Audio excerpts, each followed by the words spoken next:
एक समय की बात है, एक गांव में एक मूर्तिकार रहता था। उसका नाम बंशी था। बंशी पत्थरों को काटकर बहुत सुंदर और आकर्षित मूर्ति बनाया करता था।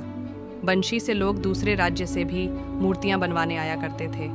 एक दिन बंशी के पास उसके पड़ोस के गांव से एक मुखिया मिलने आते हैं, जिन्होंने बंशी को एक भगवान की मूर्ति बनाने को बोलते हैं। बंशी भी मूर्ति बनाने को तैयार हो जाता है।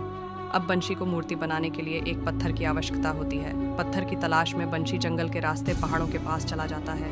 उसे पहाड़ के पास एक पत्थर मिल जाता है, जैसा उसे पत्थर चाहिए था। सफ़ेद, सुंदर और अच्छा, जिसे आकार देना बेहद आसान था। यह देखकर बंशी बहुत खुश हो जाता है। उस पत्थर को बंशी खुश होकर उठाकर अपने बैलगाड़ी में रखकर घर की ओर आने लगता है। बंशी जब जंगल के रास्ते वापस आ रहा था तो उसे जंगल में एक और पत्थर मिलता है। बंशी उस पत्थर को देखकर रुक जाता है और उसे भी उठाकर अपनी बैलगाड़ी में रखकर अपने साथ घर ले आता है। बंशी घर आने के बाद अपने औजारों से पत्थर को आकार देने लगता है। जैसे ही वह पत्थर पर चोट मारता है, पत्थर से अचानक आवाज आती है कि मुझे छोड़ दो, इससे मुझे दर्द हो रहा, मुझे मत मारो, तुम किसी और पत्थर से मूर्ति बना लो। पत्थर की आवाज़ सुनकर बंशी को उस पर दया आ जाती है। बंशी उस पत्थर को छोड़ देता है और दूसरे पत्थर से मूर्ति बनाने लगता है। उस पत्थर से कोई आवाज़ नहीं आती, पर उस पत्थर से मूर्ति बनाना बंशी के लिए काफ़ी मुश्किल था।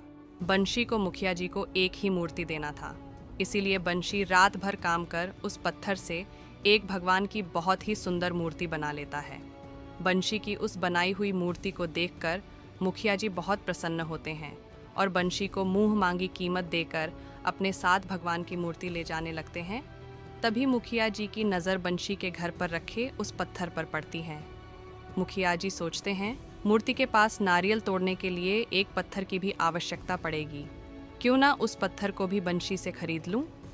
मुखिया जी ने बंशी से उस पत्थर को भी खरीद लेते हैं और अपने साथ गांव लेकर चला जाता है। गांव वालों ने मूर्ति को मंदिर में रख दिया और उसी मूर्ति के नीचे दूसरे पत्थर को भी रख दिया।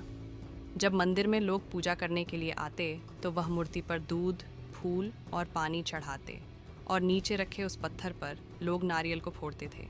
इससे वह पत्थर को बहुत परेशान होता था। जब भी उस पत्थर पर नारियल फोड़ते उस पत्थर को दर्द होता।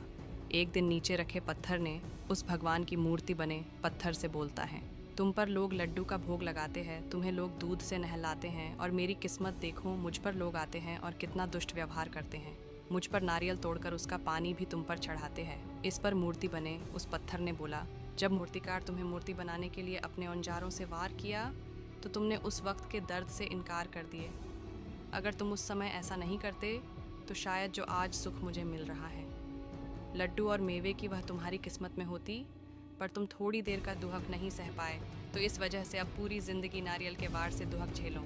इस कहानी से सीख लेनी चाहिए हमें कि परेशानियाँ हमें मजबूत बनाने के लिए आती हैं। अगर हम हार मान लेंगे तो हमारी ग्रोथ रुक जाती है, हम कभी बेहतर नहीं बन पाएंगे। इसीलिए उनका सामना करें और खुद पर भरोसा रखें। जय श्री राम।